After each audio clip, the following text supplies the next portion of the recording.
next stop is On the Radar Radio. Stand clear of the closing doors, please. Yeah.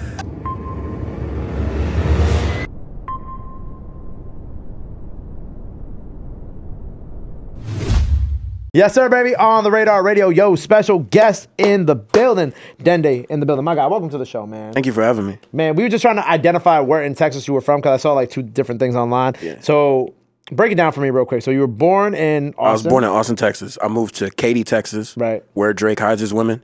Like right outside of Houston. It's like 30 minutes. That's what he said. No, he actually did say that. He said put him in Katy or Dallas. Yeah. Which is crazy because neither of them are in the sticks. Like they're right, big cities. Dallas is huge. Like, it's crazy. And also, like, I digress. The original version of that song is so much better than the one that came out too. There's like a version of that song. Look, I'm about to go on a 10. I do actually. I can find it, but there's a version that DJ Clue had for like 6 months before the actual song came out during the pandemic, and it's something I forgot. They tweaked the beat. But like I grew so in love with the original song that when the actual version came out, I listened to it 2 times and I was like, damn, man, I like the original version better. But what he be saying, take you somewhere in Dallas, Texas, Katy, Texas, somewhere around you. I listened to that song just for that part. For the Katy, Texas part? You got his eyes. I know. Also, I felt it at the time, you know. Yeah. I felt it. Felt it at the time. So Katy, Texas is like what? I've never been to Katy, Texas. I go to Houston all the time, but I've never been out to Katy. Katy is never eat soggy. It's west. It's never eats. I learned in elementary school never eat soggy waffles. You shouldn't. That's new, but that's a thing. That's what we learned in elementary school. How to do the? I still got to do it because I don't know. Anyway, but it's west. It's like 30 minutes west. Okay, word. What's it like in Katy? I'm really never been. When I was there, it was really, really Caucasian. Okay. Almost said white, but we have to be. Is that one of the words? It was really, really Caucasian. It was. My school was like technically a Houston zip code, but it was still Katy, so it was a Katy ISD. Okay. It's cool. It's suburbs. It's nice. Yeah. It's a nice area. Calm. What is growing up in like a suburban area like that too, right? Well, obviously Houston being so close.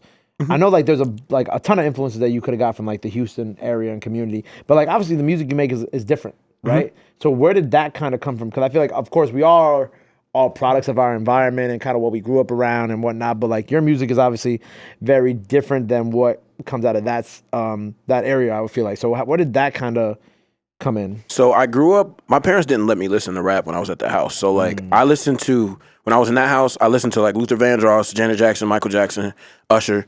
When I would go to the north side of Houston and stay with my grandma, with my cousins and stuff, I would listen to Houston rap, and that's how I would listen to rap music and stuff like that. Okay. High school, I was listening to almost only like exclusively Chicago music. So like Chance, Saba, Mick Jenkins, Alex Wiley, John Doe, like all those people. That's all I was listening to. So Chicago actually loves me too because some of my music like is inspired by. We just had Saba. We just did Saba in Chicago. And I think we're gonna do like a whole Pivot Gang cypher too. It's amazing. That's awesome, man. And Joe, shout out to Joe. Man, shout out to y'all, baby. But like, I would have never thought that like that's not what I thought you were gonna say. That's really cool, actually. So how did you get into that? Like, was it, I mean, we're all internet kids, right? But like, was it mostly internet shit or did somebody put you onto that? It was pretty much internet. My first so like when I was young, my mom took me to the rodeo and my first concert was John Legend at the rodeo. But like my first actual concert that I went to like at a venue was senior year in high school. My parents were kind of strict. It was senior year in high school and it was Chance the Rapper, Vince Staples, The Internet, and Mac Miller. Great on the show. Space Migration Tour. And I went for Chance. Like, I wasn't even a Mac fan at that time. Really? I love Mac, but like, I wasn't a Mac fan yet. I went to go see Chance. That's nuts. I basically got on because of SoundCloud, really. Like, I remember sitting at my mom's kitchen table when Acid Rap was about to drop and just watching the countdown on his website to download the project. Oh, wow, you're like an OG. Yeah, I loved it. I was already listening to Dende and like the Lost Tapes and stuff. I loved it. That's my stuff. Fire. Yeah. With Chance, like, have you had any interaction or? No, I've never met him in my life. I'm still a fan. I love you, man. You're amazing. Yeah. I need a new Chance album. Like, I think he's gonna drop. I thought he was about to drop sooner than later now because like he started dropping videos. He had the song with Joey, Badass. Yeah. He started dropping stuff and then he just kind of disappeared again. I don't really know. Right. I'm not gonna start a big day discourse on my show because we could be here all day about that. But like, I do feel like I'm sorry, man. I'm sorry. Ooh, I love my wife. Anyway, Whoa. I will not stand for any Chance the Rapper slander. I don't support this. it's not Chance the Rapper. You. I love Chance the Rapper. I literally like. I'm also just like an internet kid, so I love the memes. But I will say this about the Big Day: there are a couple records on there that I thoroughly enjoy, and I do feel like it is overhated. But I also feel like it's kind of hard to follow up as a Chance fan. It was hard to follow up Coloring Book.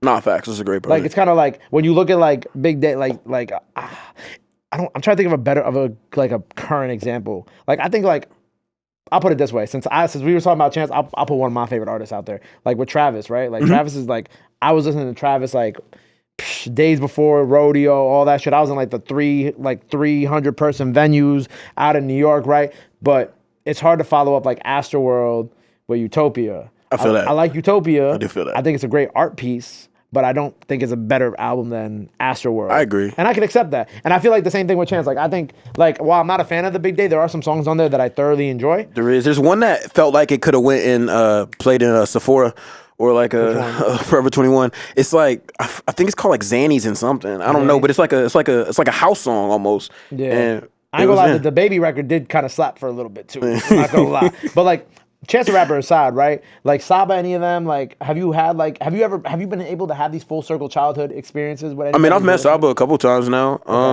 I'm cool with Joe, so I'm cool with some of the Pivot dudes. Not really though. I've never met Mick. I've never met John Doe. I've talked to Alex Wiley a couple times. I have his phone number, but I haven't made a song with him. Yeah, I'm just still a fan. It'll come from afar. It'll happen eventually. Come. Yo, so this like viral performance of Nightmares that you had, right? Like, I love how the internet really went with like something happened to you right before the performance. Like, I love when you're able to put something together as an artist, and which is like you're not like lying. It's a part of the art piece, right? And like the whole internet just is like, yeah, like that's actually what happened, right? Walk me through like the beginnings of like trying to like of that happening, and did you think that it was gonna kind of like go that crazy for you? I feel like we try to do stuff to make the biggest moment possible, and I like to dive deep into the world that I'm trying to set with the music I'm making. Like I really love Tyler the Creator with the way he does that too. So when we made these projects, 95 Civic and Before We Crash, we wanted to center it around a car, but the car being like a metaphor for a relationship. So when I crash that car, I'm beat up. But some of the people that saw that video didn't know because they'd never heard my music. So they were just like, somebody beat his ass. And then he just went to the studio. We didn't know it was going to go that crazy. Like, I'm pretty sure we have Uprock's most viewed performance. Congratulations. Thank you. But yeah, I don't think we thought it was going to do what it was going to do. We thought it was going to go well, but I don't think we thought it was going to do what it was going to do. Yeah, you didn't think it was going to go that crazy. Yeah, I'm happy with it. It was fire. But I mean, it's kind of cool because even if people were like, oh, like they didn't understand the concept of the album, I'm sure you ended up getting like a lot of people who like came back and were like, facts, they went listened to the EP and then they understood everything. It also helps that I don't be when people say negative things, I know that they're just on the internet and they like to troll. So if I ever do respond to the negative stuff, I'm like, oh, I appreciate your input. You should listen to it. And then some of them go listen to it and be like, oh, okay, word. I was just trying to get a reaction. But now listen, this is actually amazing. Right, that's fire. And the whole thing with Nightmares and like the EP, right? Like, you know, you talk about like crashing, like the project is a metaphor for a relationship, right? Why a 95 Civic though? Okay, so in the outro of the album is I drove by your house today, same 95 Civic in the driveway. So originally it was supposed to be a 95 Cutlass, but my hand-arm Miz was like, no one knows what a Cutlass is. And I was like, yeah, they do, but not enough people know what a Cutlass is. Right. So the person I was dating at the time and who the project was about, we were both born in 1995. Our birthdays were like 5 days apart, and she used to drive a Civic. So I was like, let's just make them go together, and I crashed this 95 Civic. That's fire. I like that. Thank you. That's like creating that world, like we were just talking about, like really living in that shit. So with the crash out part, right? What happened? We were actually engaged. Wow. I don't feel like I know. So at the beginning of the relationship, I was like, I wasn't a good partner. I just wasn't. We were long distance, and I just was not holding up my end. Like I wasn't being there for her emotionally, and also I was like not faithful. So I feel like I messed it up before it even really started. Yeah. And then by the time we were together, I was taking care of her. I was making sure she was good, but like I feel like she was already jaded. And then eventually we were engaged, And then one day I just asked her, I was like, do you love me? And she was like, no, I'm not in love with you anymore. And I was like, oh, well then what the fuck are we doing? Like, why are we doing this? So we kind of just ended it at that. And then when, like, how far after that does this project come along? The crazy part is some of these songs I was already making when we were together. I feel like I already knew. Like, I already knew what was going Crazy. on. Like, they were like before you guys even broke up. Yeah. Damn. Like, there's a song with me and Chris Patrick, Wish You Well on that project. Shout out to GOAT. Yeah, shout out to Chris. We made that song in Atlanta on one of the trips we were there, and I was still dating her. Like, but I already knew. I was just like, yeah, I know you're about to dip. That's crazy. So. I kind of relate to that story. Similar story.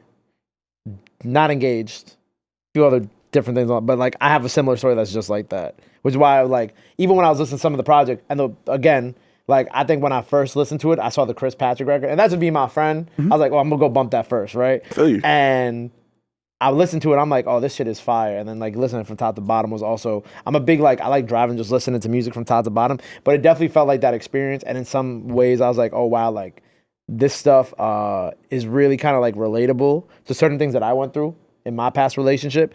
And to know that you were doing it while you were also in the relationship, that's also very real. Some of them, she was in the other room, and it was kind of insane to record them songs. But like which because one? also a couple, because also after we broke up, she still lived in my apartment for like 3 months, and I was just sleeping on the couch. Like she was still living there because she's from a different state and she couldn't get home. So wait. Yeah, it was kind of terrible. But I was also moving around a bunch, so like I would be at the crib for like maybe 2 weeks, 3 weeks at a time. Yeah. Then I'd leave. Then I come back and she's still there, and I'm like, damn. Let me ask you about the dynamic, right? Because it was 3 months after y'all broke up, right? Yeah. So like, as a man, right? If I break up with someone after like 3 months, like I'm moving around. You know what I'm saying? Like I'm seeing how did that dynamic work? I just didn't. Oh, you just didn't? Nah. I respect it. I just didn't. I was like, I don't really. You're like, what can I do? Like, yeah. I didn't feel like one. I didn't feel like dealing with it, and two, that's a fact too. Felt like. And you just slept on the couch the whole 3 months? Yes. Damn, man. I had a really nice couch though. Shout out to that couch. I sold it though. It was a great couch. How did you first meet Chris? Like, what's the like? How far back do you and Chris Patrick go? I remember exactly when the first time I saw him was on Twitter. It was like right before the pandemic happened, and it was his song 3 a.m. is before it came out, and he was like sitting in front of a computer. It was a video, and he was playing that song, sitting in front of a computer, like rapping it or singing it because he's singing. And I DM'd him, and I was like, "Yo, this is amazing! Like, I don't know if you've ever heard me, but we should make something together." And then we made a song called "Dark Skin" that went on my project that I dropped in 2021, called "A Happy Man." But the first song we actually put out was called "Phone Numbers." Yeah, we met on the internet. We're in the same collective now, Crossroads. Yeah, like I met all of them from the internet. Most of them from Jersey. Like, yeah, like. Which that was my other thing is like when I saw the Crossroads shit, and I don't remember. I had to go back and watch my interview with Chris from like 2 years ago, but I don't remember. When did you join Crossroads? 2022. The end of 2022. Okay, so Crossroads. So when I think I interviewed Chris 2021. So you weren't a part of Crossroads when I met Chris then. We were just cool. Like we just knew each other. We would end up in the same places because during the pandemic, also we were all traveling still. Like we were moving places. Like we were doing stuff. So I just kept seeing them places. Yeah. And then they were just like, "Oh, why don't you just become a part of this collective and shit?" Yeah, and I said no at first. Cause I was like, at that time, I was like doing everything by myself, and I also like had Billy, my producer. Yeah. We were just getting stuff done. He was producing. I was like messing with the tracks. I was mixing and mastering all my stuff. I was basically managing myself, and I just kind of didn't trust anybody. Like it was hard for me to trust him to like make the songs. Like I'm really like a control freak when it comes to music. I understand. So yeah, at first I told them no, and I was just like, nah, I'm gonna just keep doing this. But eventually, I was just like, yeah, this is a good fit. And it's interesting because, like you said, most of them are from Jersey. Yeah. And you're like probably one of the few people that aren't from towns on there. The only two like artists that aren't from Jersey is Chris is the only other artist, but besides Erica, it's me and Erica. Erica's from Florida.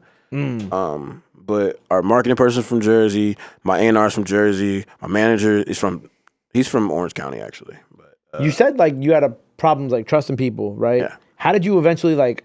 Well, I mean, I wouldn't say like lose like that feeling of not trusting people, but how did you kind of like learn to trust people to build that team around you? Because you said that you were managing yourself, and obviously you got a nice little team of people in the building with you today. Like, how did you end up like feeling like you had that trust? It's overwhelming to do everything by yourself. I feel like one thing that my parents instilled in me is that you should ask for help when you need it, and I also had a hard time doing that. Yeah. So eventually, when it was just like I can't do this all by myself, it was like I have to trust people. And also, like, I used to produce all my stuff. He better than me at producing. So what am I producing for? Like, I can still do stuff. Like, I'll still chop up stuff and be like, can you do this in the actual beat? And like, I'll ask him to add stuff when we're doing after production. But there's no point of me like trying to make a whole beat because it's just like he can make it. Like, he's better. I shouldn't be managing myself because I'm too nice. Somebody will ask me to do something and I'll be like, yeah, I'll do it for free.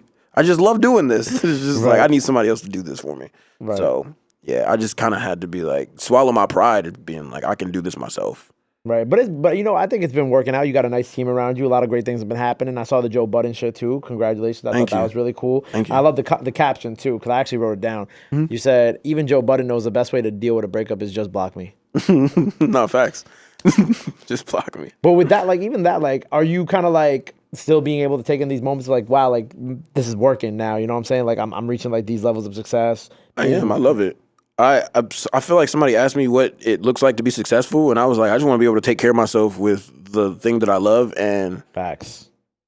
I mean, I'm not living lavishly yet, but we're making it. I'm alive, so I'm already successful. I take in all the small and big moments and be like, okay, that's crazy. Because like 2 years ago, no one even knew who I was, and then we went on our first headlining tour last year. And there was people singing every single word to some of the songs. It was crazy. That's beautiful, man. Congrats. I had a friend, he was like, when you said, living lavish, one of my friends was like, who also works in the industry, he was like, look, bro, he's like, if you making money, if you could live below your means, that's the best way to do it because you're saving mad bread at the end of the day. I was like, and I thought about that. I'm like, yeah, so like you always got to live like 1 or 2 steps below like your actual means. And that way you always got bread in your pocket. I feel that. That's something that I thought about. I feel that. I didn't do that. When I got my first like little amount of money, I was also at a time when I was trying to appease people. With the person that eventually left, I bought like this expensive apartment, and then she told me she ain't love me like the next month. And I was same with the couch? The same one with the couch? Yeah, that place. It was a nice apartment. And once she finally left, it was a cool apartment. But it's still mad expensive. Like, I shouldn't have been paying for that at all. But hey, we live and we learn. I'm never doing that again. Man, you know what I'm saying? Love make you do crazy things. It will. What are you working on now? What do we have coming up this year? What's the plan for this year? We got 3 projects. Hopefully we can put out 3 projects. But we got 3 projects worth of, I think, the best music I'm not going to say we have ever made. Yeah. Yeah, I'm just looking forward to it. Hopefully we go on tour again. We already trying to plan that. Yeah, we have a show at I don't know when this is coming out, but we have a show at SOB's, our debut show. Congratulations. January 18th. January 18th. Okay, say that. And then I have another show in Houston. So yeah. Early congratulations on that. Thank you. Yeah, it was a great show. Should have been there. It was a great show. Should have been there. Wish you were there. Oh, it's tomorrow. It's tomorrow. It's tomorrow. Yeah. Oh, yeah. It already happened. It already happened. It was great, too. It done already happened. They carried me out on their shoulders. He crowd surfed. He actually started a mosh pit. Yeah, I have no songs that warrant that whatsoever. But we did it. Hey, man. Well, look, I'm excited for you. So, another project this year. More shows. Anything else that the people got to know about you have cooking for the year? I'm making my acting debut. I don't know if that's going to come out this year, but I'm definitely making my acting debut. I want to like tap into all the bags that I want to do. Because I love film, I love movies and shorts, and I love skits. I'm going to try to tap into the skits too, so we're probably going to see some of that. Fine, man. Well, look, congrats on everything. What are we doing here today? Something off the album? Something unreleased? What are we? We're going to do some unreleased stuff, hopefully from a little pack that y'all are going to get very soon. Fine, man. So go check that out. That'll be out now by the time y'all see this. Before we get up out of here, bro, anything you want to let the people know where they can follow you at, all that good stuff. Now's the time to do it. This camera right here. That one? Yes, sir. That one. Yep. That one. Yep. All right. Instagram, I am Dende, IAMDENDE. Twitter, Dende is me. I used to give that one and be like, if you want to see me say crazy stuff, you go follow me there, but my team doesn't let me do that anymore. So if you just want to see cool stuff, I'm on there. Yeah. They already said you can't say some words in this interview. So. Yeah, they didn't really do that. I was just asking. Well, look, go check out his Twitter. Go check out his Instagram. Go check out the Project 95 Civic out now. Performance out now. Go show some love. Go show some support. Love is free. Support is free. But y'all already knew that. Until next time, Dende on the radar. We out. Bow. My God. Love.